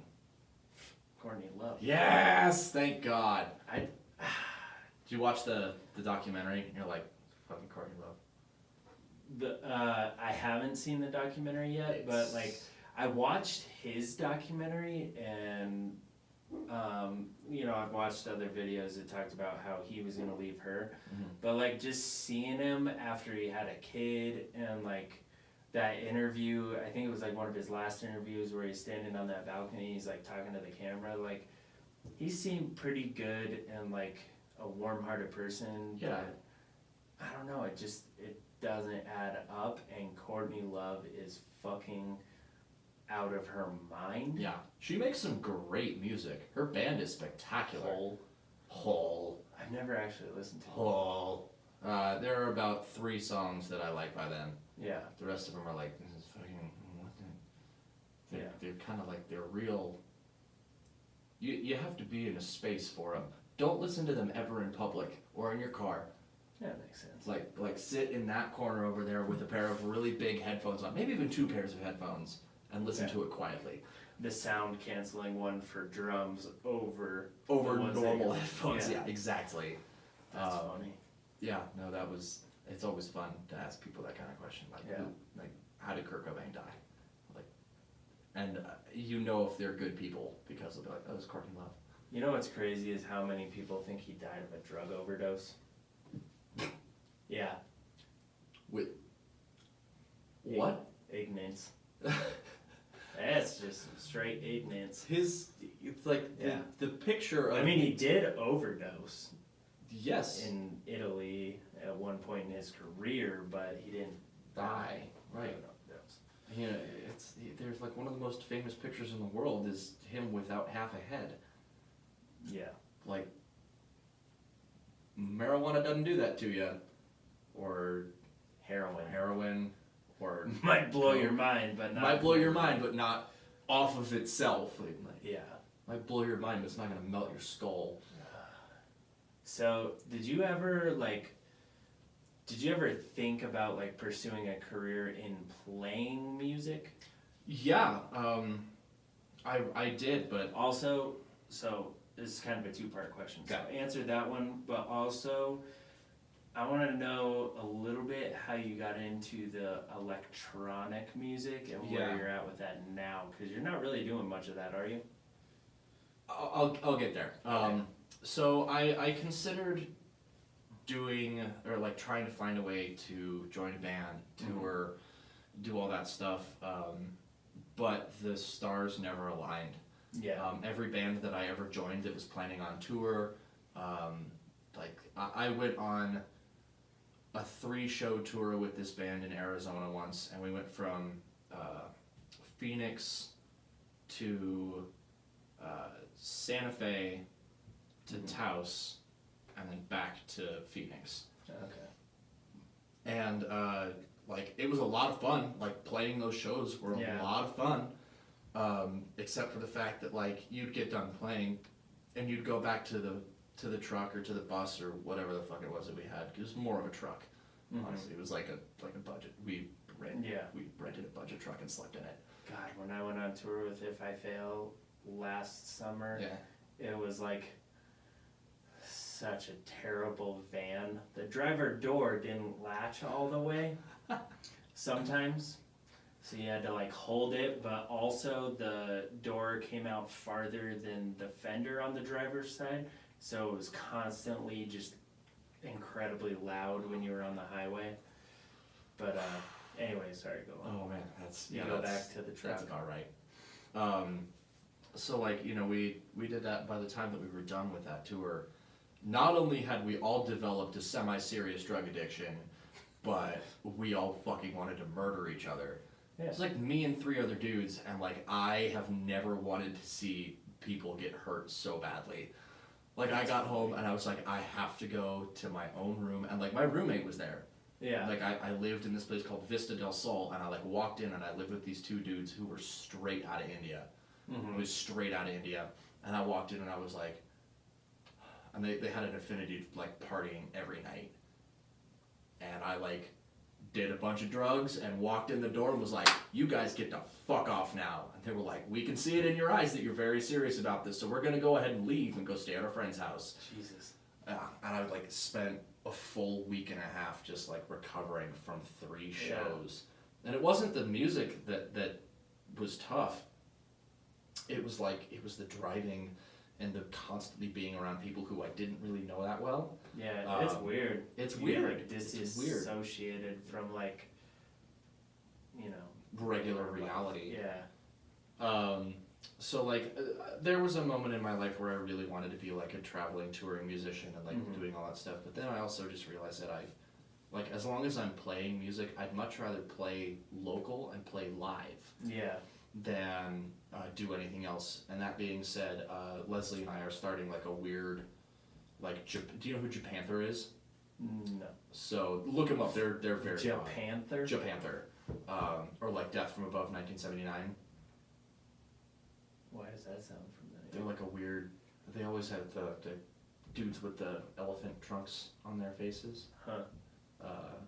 Like they're a duo, or Royal Blood is another one you should look You know, up. it's funny that you say that, because Taylor Hahn, the guy who records the Backseaters and stuff, was in a band. He was talking about it on the last episode. He was in a band called the Unroyal Blood. The Unroyal Blood. Yeah. Is Taylor Hahn, is that the dude? Did you ever like? He used to have a studio off of Broadway, right? I don't know. I think he's always had a studio out of his house. Because the guy that we used to record with, his name was also Taylor, and I'm trying to remember if it was Hahn or not. I mean, his studio has always been called Hahn Audio or Phantom Recordings. I'm not 100% sure. I think he's always done it out of his house, but I'll have to ask my dad, because if it's the same Taylor, my dad had a TV studio right next to him off of Broadway. okay. So yeah, like I wanted to be a touring musician. Leslie and I are starting a weird like duo thing where I'm gonna play drums, which is really weird because I haven't played kit in fucking years. Yeah. And now she's like, we're covering a Blink song, and I'm like, I can't do that. Better be all the small things. It's not. Oh Jesus. Which one is it? I literally can't remember. It's been so long since we played. Yeah. I mean, like we just moved into a place together, so I'm frazzled. Is it an apartment? Yeah. Do you have a practice space? Or do you like go to Rocket Space? We usually do either like Band Cave or Rocket Space. Okay. Whereabouts do you live? Like Evans and I-25. Okay. Yeah, like Nice. it's just, and it's like in these little weird shitty apartments, but Yeah. we're the hipster douchebags that live there because Yeah. ours is the nicest one. I don't think there's really anything hipster and hipster douchebags. There's really no such thing. I feel like everybody is a hipster now. That's as true. far as mainstream. Right. So So now that everybody's super, no one is. yeah. I know who you really are. Yeah, You're not a hipster. that's true. I'm not. I'm just a bro now. Yeah. I'm okay with that. It took some getting used to, but I'm okay with it. Yeah. So when it comes down to the EDM stuff, I've actually been writing. Yeah. I'm gonna probably later today or like sometime this weekend. Mm-hmm. I have like just a bunch of shit that I want to release, just like in a playlist. It's just like, sorry, I've been gone a while. Yeah. I've got like a couple of untitled tracks that I just don't feel like giving titles to. I have the beginning of like the nerdiest EP idea I've ever thought of. Like when Infinity War came out, I was like, what if I did all the Infinity Stones as their own songs, non-genred and based on what the stone was. So like the Power Stone is like lots of chunky guitars and crazy dubstep noises. Yeah. You play guitar too? Oh. No, I have my dad record parts because nice. That's what it's like living. That's what it's like living in a musical family. Like, Dad, don't play this instrument. Why do you play this? I saw some argument in the comments of one of his, because he makes those videos to sell his instruments. Crazy and Jocks music deals. Yeah, and somebody like got offended because it was like a girl holding the guitar, and I think she was like, half naked, and somebody got like really pissed off and offended. Well, people find a way to get pissed off at everything now. Yeah. Like, there are things that are totally acceptable and should be, you should be pissed off about. Mm-hmm. But like, you're selling a guitar, and there's like a flash of a half-naked girl holding a Stratocaster like this with her body turned away from the camera, and you can't see anything. Yeah. To just get offended that like you're. Well, then didn't he do one, next one where he was like holding the guitar and he was like buck-ass naked? Yeah. I know. I was. That's so rad. You were the photographer? No, luckily I wasn't. No, that would have been deeply scarring. Yeah. That would have been ridiculously traumatizing. Like, hey son. Take my picture. Take my picture. I'm gonna be naked holding this guitar. Take my picture. And then he did that, and everyone was like, "Okay, we get it." Like, no mas. No mas. All right, thanks. So yeah, the Neon Streets thing is. That's the name of your. Yeah. For those who don't know, the name of his electronic project is Neon Streets, and you have a SoundCloud. Yeah, and it's just neon_streets after SoundCloud. Okay. But like I put out an EP. The last thing I did that was public was I put out an EP called Cabin in the Woods. You did? Yeah. Yeah. Huh. And it's got like it's got a bunch of weird like. It's hard to call it like dubstep. There's like some weird like dub house shit. There's some weird like screech terror step. And then the last tune on there, Cabin in the Woods, is on my SoundCloud for free. Nice. And its sole purpose was specifically to look into defining soundscapes. Yeah. And then turning it into music.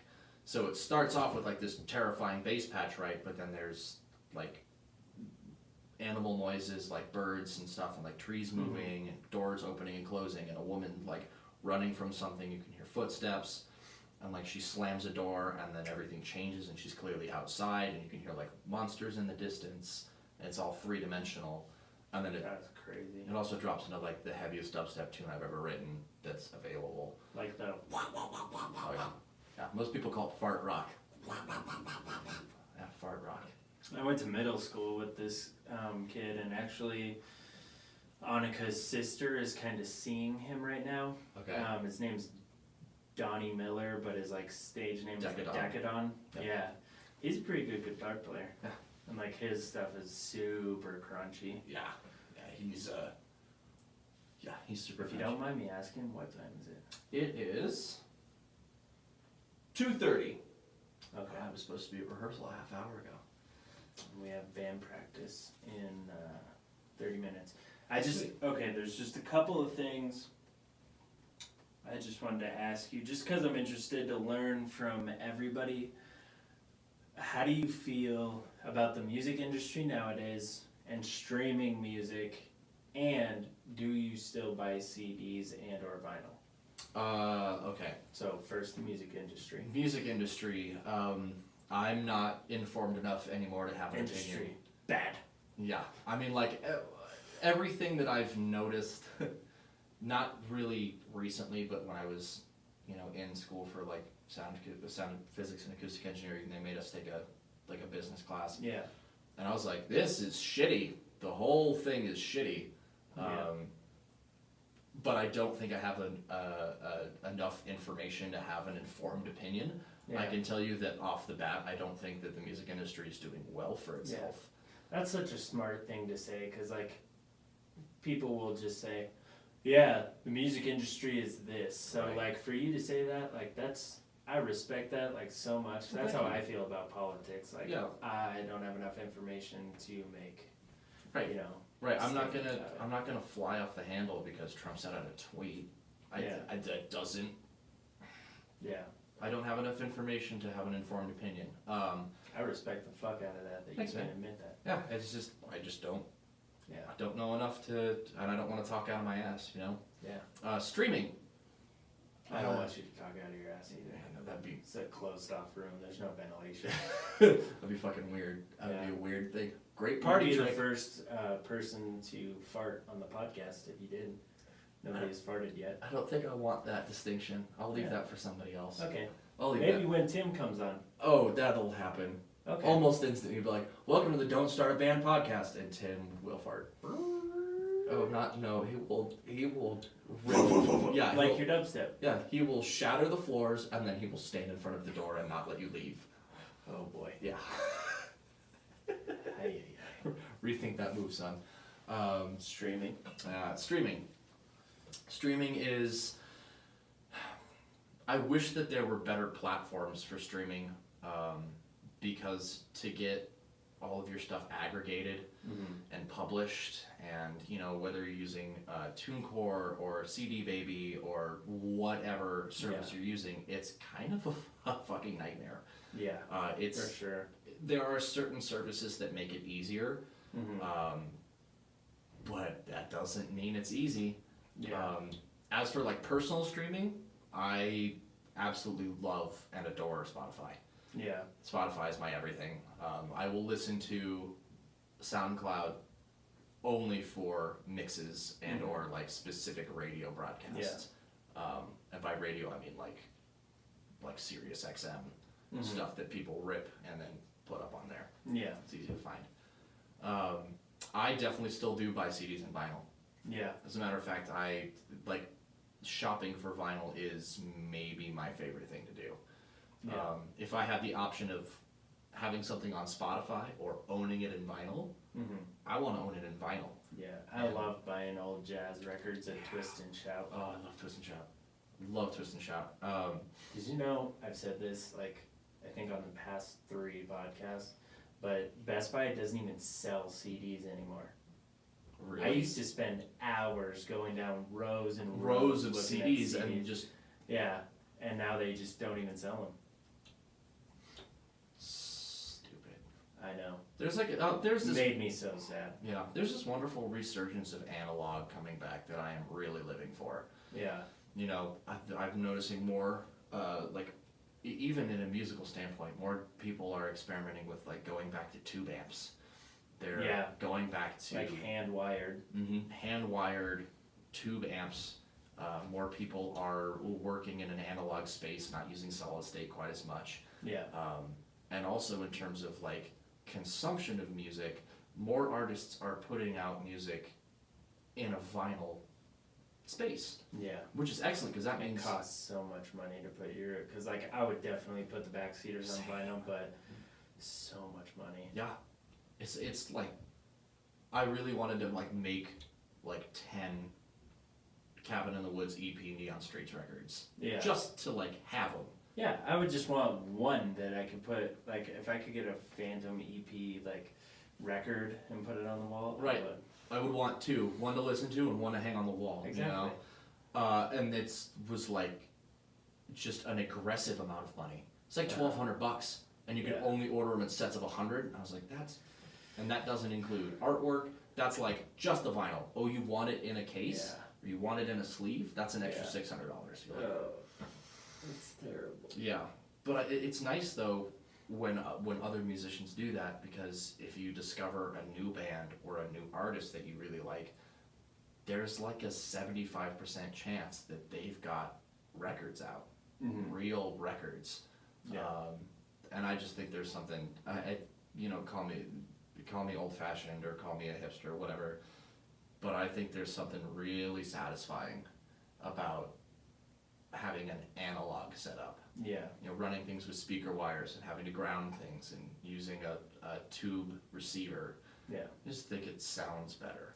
Well, that's like another thing that I love about old jazz records and old records in general is like being able to hear the room that like all those people were in at the same time. Absolutely. And the fact that like some of those records were able to sound that good. Oh yeah. With everybody in there playing at once, like fuck, it's crazy. One of the greatest records, or at least the greatest songs to listen to on vinyl, if you ever get the chance, go down to Twist and Shout and pick up Phoenix by Cannonball Adderley and listen You're to gonna that. have to text that to me. I'll text it to you. Because you get to the last couple songs, it's Walk Tall and Mercy, Mercy, Mercy. It's all really Joe Zawinul, who's the keyboard player. It's all really Joe Zawinul heavy, and it's like one of the most wonderful recordings I've ever heard. Yeah. It's like just done in a room. It's done in a room with like a bunch of mics. Yeah. Which I think is just spectacular. Oh, any other deep and dark things you need to know about me? Do you have any advice for people in bands and maybe even kids in band class? Any advice, like anything, insight that you have that people might want to know? Yeah, don't be afraid to ask questions and make suggestions. Join as many groups as you want to, and experiment with instruments and with tone and with everything that can be messed with. Mess with it, because eventually you're going to find something that fits all of these qualities that you've been looking for to satiate your musical needs. Yeah. And once that happens, it's, you sink in with the other musicians that you happen to be around. And feel free to step out of the box too, like not, absolutely. like we talked about at the beginning, not just staying in that confined scale or whatever. Right. Experiment. Yeah. I mean, do weird shit.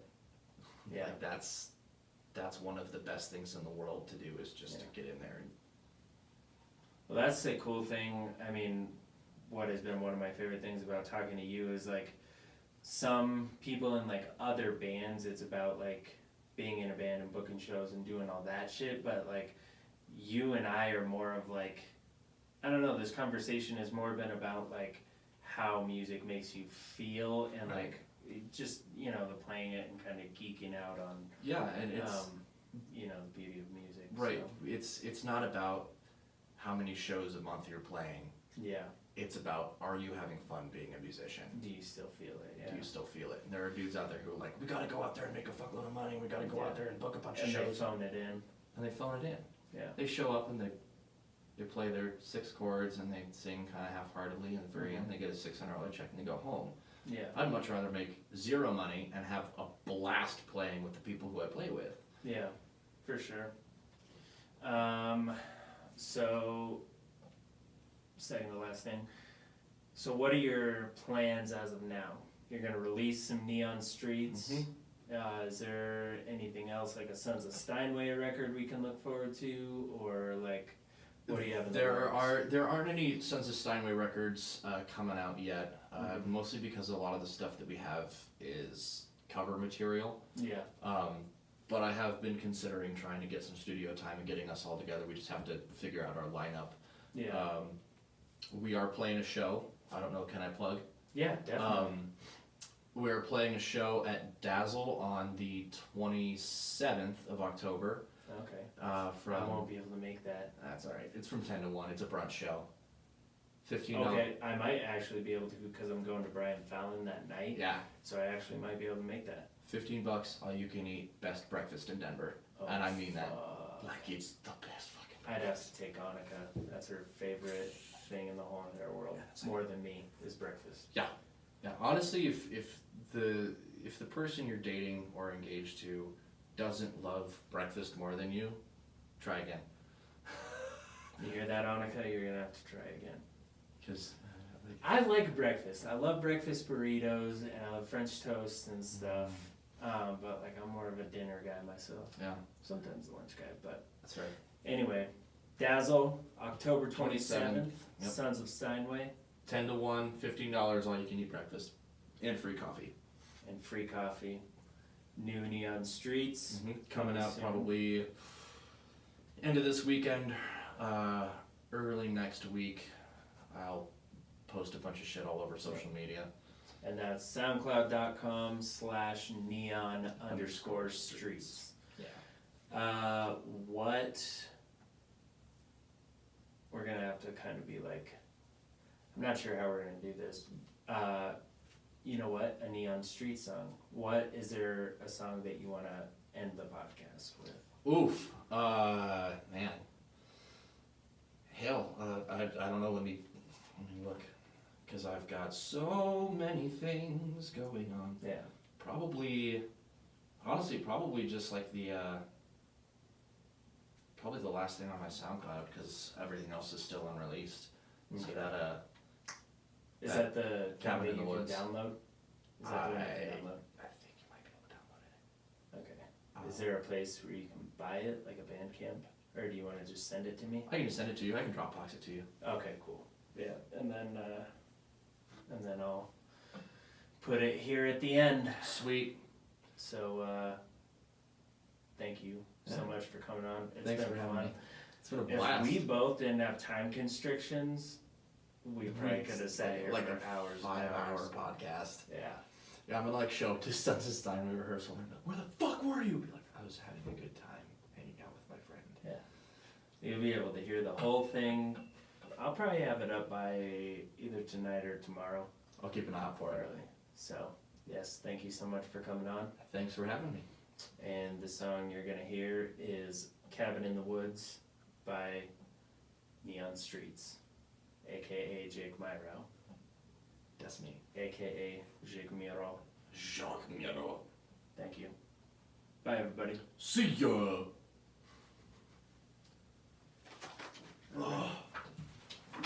Turn off this live. Live! Everybody live on YouTube, make sure to go to Apple Podcasts or Google Play Music and check out the podcast if you want to hear any of the songs at the end of the podcast. Also, looking for sponsors. So if you're interested, let me know. Thanks. Whoa. Yes, I'm sure.